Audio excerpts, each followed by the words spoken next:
Sir ಇಲ್ಲಿ ಎರಡು question ಇದೆ ಸರ್, ಇಂಟರಪ್ಟ್ ಮಾಡ್ತಾ ಇದ್ದೀನಿ, ಸಾರಿ. ಇಲ್ಲಿ ಎರಡು ಕ್ವಶನ್ ಇದೆ, ಕೇಳಿಬಿಡ್ತೀನಿ.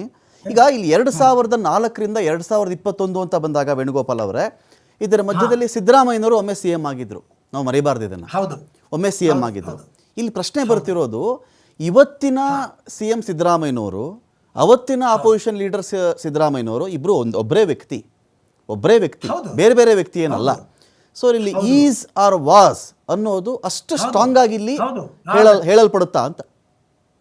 ಇವರು ಏನಾಗಿದ್ರು ಅನ್ನೋದಕ್ಕಿಂತ ಬಹುಮುಖ್ಯವಾಗಿ ಅಪರಾಧ ಯಾವಾಗ ನಡೀತು ಅನ್ನೋದು ಮುಖ್ಯ.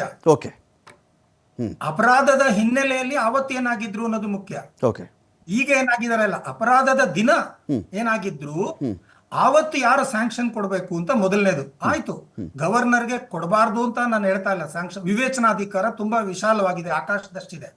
ಆದರೆ ಮುಖ್ಯಮಂತ್ರಿಯ ಮೇಲೆ ಈಗ ಅವರು ಮುಖ್ಯಮಂತ್ರಿ ಆಗಿರುವಾಗ ಅವರ ಮೇಲೆ ಆರೋಪ ಬಂದಿದ್ದು, ಆ ಸಮಯದಲ್ಲಿ ಗವರ್ನರ್ ಹೇಗೆ ವರ್ತಿಸ್ಬೇಕು, ಇವರು MLA ಆಗಿದ್ದಾಗ ಮಾಡಿದ ಕೃತ್ಯಕ್ಕೆ ಯಾವ ರೀತಿ ವರ್ತಿಸ್ಬೇಕು, ವಿರೋಧ ಪಕ್ಷದ ನಾಯಕ ಆಗಿದ್ದಾಗ ಯಾವಾಗ ವರ್ತಿಸ್ಬೇಕು ಅನ್ನೋದು ಡಿಫರೆನ್ಸ್ ಇದೆ ಅಲ್ಲ. ಕರೆಕ್ಟ್. ಅದನ್ನ ಹೇಳ್ತಾ ಇದ್ದೀನಿ. ಅಂದ್ರೆ ಇವರು ವಿರೋಧ ಪಕ್ಷದ ನಾಯಕನಾಗಿದ್ದಾಗ ಇವರು ಒಬ್ಬರ ಫಲಾನುಭವಿ, ಇವರು ಅರ್ಜಿ ಹಾಕ್ತಾರೆ. ಅರ್ಜಿ ಹಾಕಿ ಇವರ ಕಂಪ್ಲೇಂಟ್ ಅಲ್ಲಿ ಕನಿಷ್ಠ 25 ಜನರ ಮೇಲೆ ಆರೋಪ ಮಾಡಿದ್ದಾರೆ. ಕುಮಾರ್ ನಾಯಕ್, ಸೆಲ್ವಕುಮಾರ್ DC ಗಳು, ಮತ್ತೆ village accountant, revenue inspector, taluk 2 sub registrar, Chikkanna, Madeswamy, private persons 8 ಜನ. 2004ರಿಂದ ಇಲ್ಲಿವರೆಗೂ ಎಲ್ಲಾ ಸರ್ವೇಯರ್ಸ್, ಎಲ್ಲಾ ತಹಸೀಲ್ದಾರ್, ಎಲ್ಲಾ AC, DC ಎಲ್ಲರನ್ನೂ ಇವರು ಆರೋಪ ಮಾಡಿದ್ದಾರೆ. ಇವರೆಲ್ಲರೂ ಭ್ರಷ್ಟಾಚಾರ 2004ರಿಂದ ಮಾಡಿದ್ದಾರೆ ಅಂತ. ನನ್ನ ಪಾಯಿಂಟ್ ಏನಂದ್ರೆ 2004ರಿಂದ 2022ವರೆಗೆ ನಡೆದಂತ ಒಂದು ಘಟನೆ ಸಂಬಂಧಪಟ್ಟಂತೆ ಒಂದು ನಿಮಗೆ ಕಂಪ್ಲೇಂಟ್ ಬರ್ತದೆ ಗವರ್ನರ್ಗೆ. ಆ ಕಂಪ್ಲೇಂಟ್ ಬರುತ್ತೆ 26ನೇ ತಾರೀಕು ಜುಲೈನಲ್ಲಿ. ಆವತ್ತೇ ಅದು 25 ಪುಟಗಳ ಕಂಪ್ಲೇಂಟ್, ಸಾಕಷ್ಟು ಡೇಟಾಗಳಿರುವ ಕಂಪ್ಲೇಂಟ್. ಅದನ್ನ ಗವರ್ನರ್ ಅವತ್ತೇ ಓದ್ತಾರೆ. 25 ಪುಟಗಳನ್ನ ಅವತ್ತೇ ಓದಿ ಅವತ್ತೇ ವಿವೇಚನಾಧಿಕಾರನ ಬಳಸಿ 26ನೇ ತಾರೀಕೇನೆ ಗವರ್ನರ್ ಅವರ ಸಹಿ ಇರುವ ಶೋಕಾಸ್ ನೋಟಿಸ್ ಹೋಗುತ್ತೆ ಸೇಮ್ ಡೇ. ಅದು 26ನೇ ತಾರೀಕು ರಾತ್ರಿ 10 ಗಂಟೆಗೆ ಮುಖ್ಯಮಂತ್ರಿಗಳ ಅಡಿಷನಲ್ ಚೀಫ್ ಸೆಕ್ರೆಟರಿ ಅತೀಕ್ ಅಂತ ಏನವರು ಅವರಿಗೆ ಕಾಲ್ ಹೋಗುತ್ತೆ. ರಾತ್ರಿ 10 ಗಂಟೆಗೆ, ಐ ಹ್ಯಾವ್ ಡಾಕ್ಯುಮೆಂಟರಿ ಎವಿಡೆನ್ಸ್. 10 ಗಂಟೆಗೆ ಕಾಲ್ ಹೋಗಿ ಈ ತರ ಶೋಕಾಸ್ ನೋಟಿಸ್ ಇದೆ ಅಂತ ಸೇಮ್ ಡೇ ಕಂಪ್ಲೇಂಟ್ ಕೊಟ್ಟಿದ್ದೆ ದಿನನೇ. ಅದನ್ನ ಮಾರನೇ ದಿನ 27ನೇ ತಾರೀಕು ಮಧ್ಯಾಹ್ನ 3 ಗಂಟೆಗೆ ಕೊಡ್ತಾರೆ.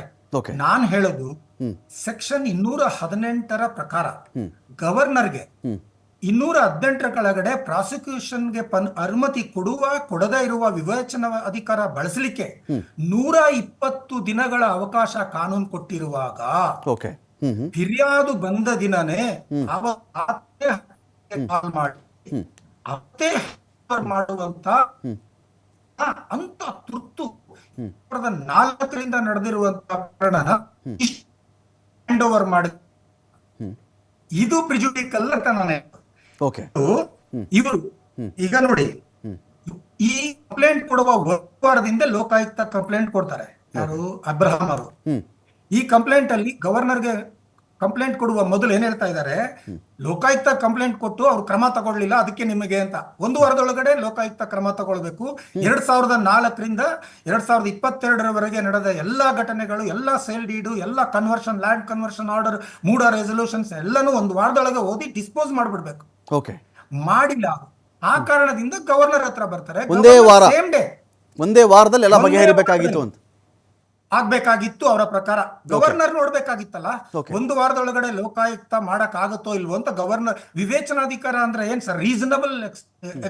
ರೀಸನಬಲ್ ಆಗಿ ಎಕ್ಸರ್ಸೈಸ್ ಮಾಡ್ಬೇಕಲ್ಲ ವಿವೇಚನೆ ಅಂದ್ರೆ ಏನು? ವಿವೇಚನೆನ ಹೆಂಗ್ ಬೇಕಾದ್ರೆ ಬಳಸಕ್ಕಾಗಲ್ಲ ಅಂತ ಸುಪ್ರೀಂ ಕೋರ್ಟ್ ಬೇಕಾದಷ್ಟು ಸಲ ಹೇಳಿದೆ. ಇಟ್ಸ್ ನಾಟ್ ನಿರಂಕುಶ ಅಧಿಕಾರ ಅಲ್ಲ ವೇಣುಗೋಪಾಲ್ ಅವರು. ವಿವೇಚನೆ ಅಂದ್ರೆ ಇನ್ನೊಂದು ಕ್ವಶನ್ ಇದೆ ವಿವೇಚನೆ. ಈಗ